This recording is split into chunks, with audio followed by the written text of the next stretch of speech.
What a time we live in.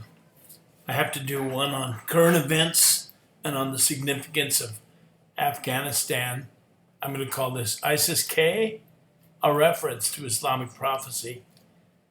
The events of the past 2 weeks in Afghanistan have simultaneously cast a dark shadow over the West, while at the same time they have inflamed and rejuvenated the ardent zeal of the Muslim world. Obviously, the Western world is staggering at the spectacle of ineptitude displayed by the Biden administration, which has cost the lives of soldiers, civilians, and has turned billions of dollars of top-notch weapons over to the Taliban, virtually ensuring their fanatical and tyrannical rule over the nation we have just spent 20 years, thousands of lives, trillions of dollars, seeking to improve the lives of Afghans, all down the drain. I will leave it to others to catalog the complete and deadly farce foisted upon our allies and those who had relied on us for leadership and stability. The Taliban cannot believe their good fortune. We re-equipped their army with the best. We have energized their recruiting. We even left a biometric database of everyone in country who helped us, so that the Taliban can hunt them down easier in order to slaughter them. May God forgive us. We've also painted our brave forces into a corner, what few are left, shutting down the near impregnable fortress that was Bagram Air Base in the dead of the night and without telling our friends, incidentally, and setting them and those seeking deliverance from the Taliban's vengeance into an indefensible siege position at Hamid Karzai Airport.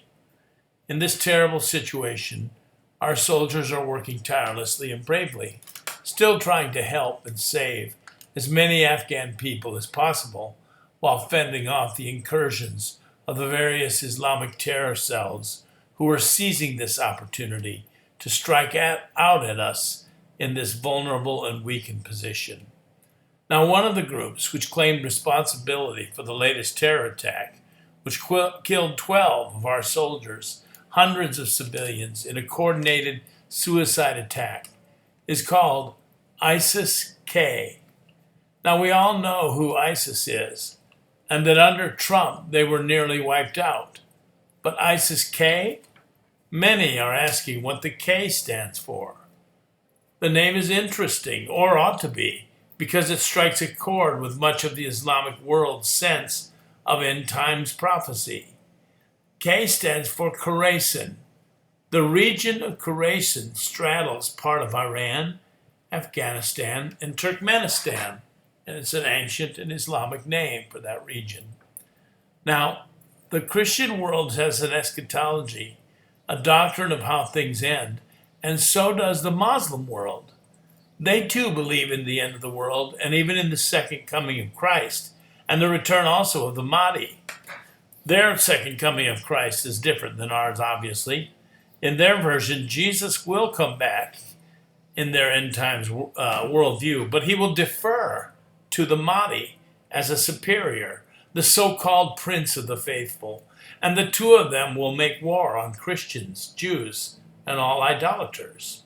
Satanic, right? The Hadith, they have Hadiths about Khorasan. This is where my interest is.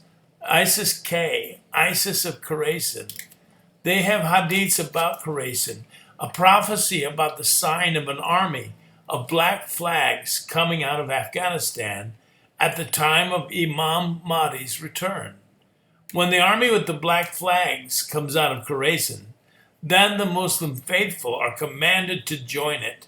And it says, even if they have to crawl over ice to get to it. Obviously, this is diabolical, but close to 1.7 billion Muslim people are required to believe in it and expect it to happen. And they watch for the signs of the end times in a way similar to the way Christians do. Only, obviously, theirs is a distortion. Now think about it from the way they see it. The astonishing collapse and humiliating retreat of the utter Western dominance in that very area, Khorasan, has allowed the development of a massive army. And it's probably going to be U.S. equipped with our finest gear and at the cost of U.S. taxpayers.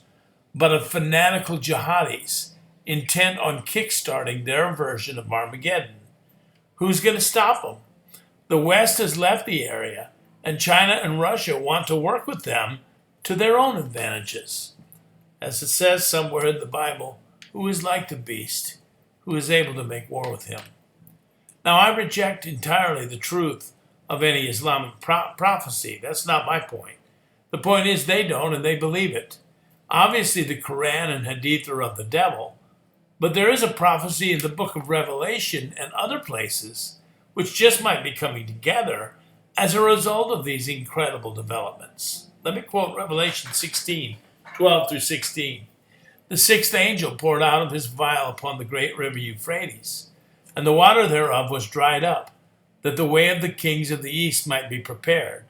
And I saw three unclean spirits like frogs come out of the mouth of the dragon, out of the mouth of the beast, and out of the mouth of the false prophet. For they are the spirits of devils, working miracles, which go forth unto the kings of the earth and the whole world, to gather them to the battle of that great day of God Almighty.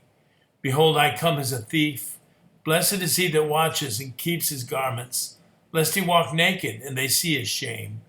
And he gathered them together into a place called in the Hebrew tongue Armageddon. Revelation 16, 12 through 16. The, quote, kings of the east, unquote, demonically inspired and with barriers removed, field an army of millions across the Euphrates River towards the west to bring upon the world the horrors described in the Revelation.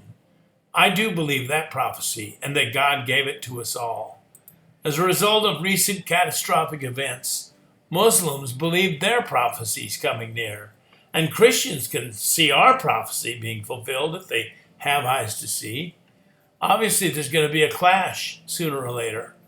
Our godless secular leaders who have led our nation over this abyss are absolutely clueless. They actually hung a gay rights flag over Kabul recently, alongside an American flag. How did they think this was going to turn out? Get ready, everybody. Jesus is coming. Maranatha.